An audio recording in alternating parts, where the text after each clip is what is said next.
दोस्तों, उत्तर प्रदेश की कोई भी भर्ती हो, यूपी ट्रिपल एससी की भर्ती हो, लेखपाल की भर्ती हो, यूपीएसआई की, पुलिस की, यूपी पीएससी की, किसी भी प्रकार की कोई भी भर्ती निकल रही हो तो उसके लिए एक ब्रेकिंग न्यूज़ है। और इस वीडियो में हम बात करेंगे यूपी में आने वाली सभी भर्तियों में आरक्षण का अब एक नया रूल लागू होगा। और यह नियम क्या है, इसकी अधिसूचना भी भेज दी गई है सभी विभागों के पास। तो ये है यह नियम, और इस नियम के बारे में इस वीडियो में बात करेंगे। तो जान लेते हैं दोस्तों। देखिए, सरकारी सेवाओं में आर्थिक आधार पर आरक्षण का लाभ प्रदेश के बाहर के अभ्यर्थी नहीं पा सकेंगे। यानी कि EWS, जिसका आरक्षण केंद्र सरकार की तर्ज पर उत्तर प्रदेश में भी लागू किया गया है। तो जो छात्र बाहर के हैं, उत्तर प्रदेश के निवासी नहीं हैं, उनको यह लाभ नहीं मिलेगा। साफ साफ इसमें बता दिया गया है। प्रदेश सरकार ने यूपी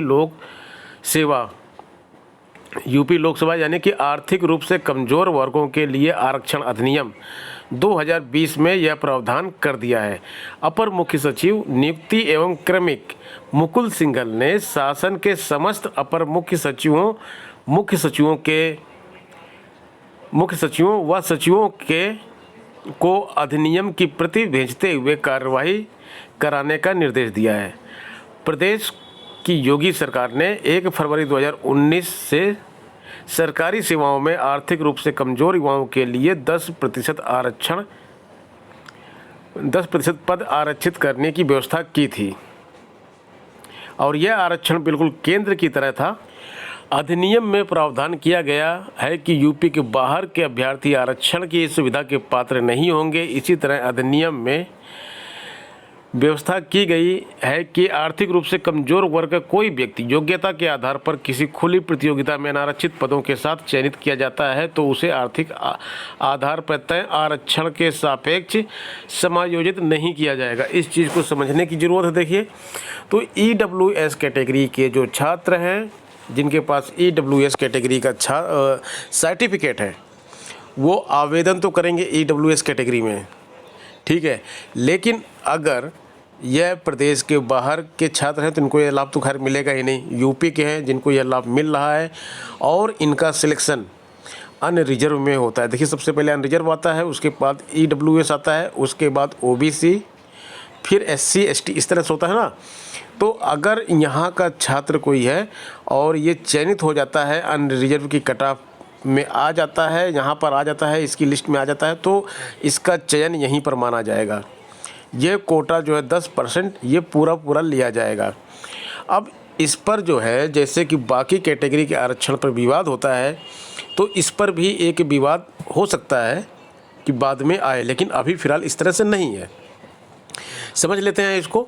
देखिए, UR का मतलब होता है अनरिजर्व कैटेगरी। अनरिजर्व में कोई भी किसी भी प्रकार का छात्र चयन ले सकता है। अगर 100 सीट निकली है किसी वैकेंसी की, तो रिजर्वेशन के हिसाब से अनरिजर्व है, EWS है, और फिर OBC है, SC है, ST है, ठीक है। तो 2% यहाँ पे सीट होती हैं कि 100 में कितनी, 2% कितनी हो जाएगी, 2। SC की मान लीजिए 21 सीट, 27 सीट OBC की, और EWS का 10 है तो 10 सीट यहाँ पे, और इनकी 40 सीट बन जाएगी जो वो यहाँ पे आती है। अब मान लीजिए यहाँ पे आवेदन, यहाँ के EWS वाले छात्र जो है, यहाँ पे 40 सीट में 5 EWS वाले सेलेक्ट होते हैं,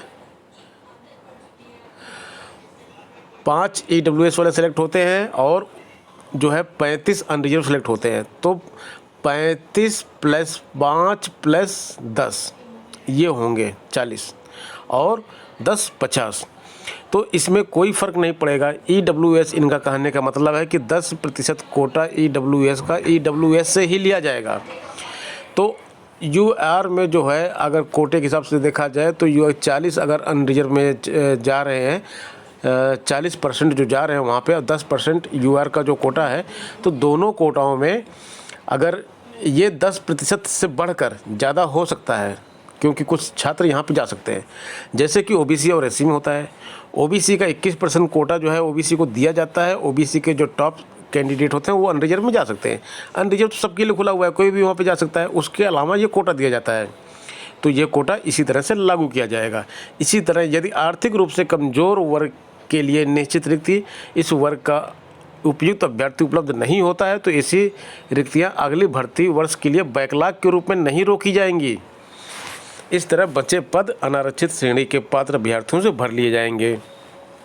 अब बात आती है भाई कि 100 सीटें थीं, 100 में से 10 सीट जब उसकी EWS की थी, तो EWS के केवल 8 ही कैंडिडेट पास पाए गए। 2 सीटें यहाँ से बचनी चाहिए, तो 2 सीटें ये रोकी नहीं जाएंगी। OBC SC ST में क्या होता है, बैकलॉग रोक ली जाती हैं, लेकिन यहाँ रोकी नहीं जाएंगी 2 सीटें। इस पर अनरिजर्व कैटेगरी के छात्रों को दे दिया जाएगा सीट, तो ये बैकलॉग में नहीं जाएंगी ये सीटें। तो दोस्तों ये थी इन्फॉर्मेशन, आप लोग समझ गए होंगे। अगर कोई क्वेरी है तो आप कमेंट बॉक्स में कमेंट करके पूछ सकते हैं। आपके सभी कमेंट्स का रिप्लाई हमारे चैनल पे किया जाता है। मिलते हैं नेक्स्ट वीडियो में नई अपडेट के साथ। धन्यवाद।